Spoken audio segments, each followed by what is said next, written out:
قیامت اللہ تعالیٰ کا وعدہ ہے جو ہر صورت میں حقیقت میں آئے گی۔ یہ دن دنیا کے اختتام اور انسانیت کے لیے حساب و کتاب کا دن ہوگا۔ قرآن مجید میں اللہ تعالیٰ نے بار بار قیامت کے آنے کی وضاحت کی ہے اور اس کو جھٹلانے والوں کو خبردار کیا ہے۔ قیامت کا دن نہ صرف زمین و آسمان کے نظام کو بدل دے گا بلکہ ہر انسان کے اعمال کو بے نقاب کرے گا۔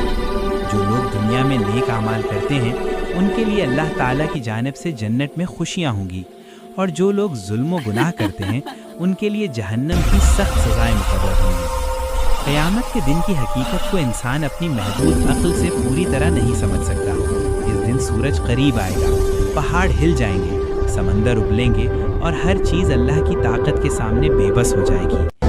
ہر شخص اپنے اعمال، نیتوں اور دل کی حالت کے مطابق حساب دے گا۔ یہ وعدہ اللہ کی سچائی اور انصاف کا مظہر ہے۔ جو لوگ دنیا میں اللہ کی رضا کی راہ پر چلیں گے قیامت کے خوف سے نہ صرف محفوظ رہیں گے بلکہ اس دن کی سختیوں میں بھی کامیاب ہوں گے۔ قیامت کا یقین انسان کو دنیاوی لذتوں میں نہیں پھنسنے دیتا اور اچھے اعمال کی طرف مائل کرتا ہے۔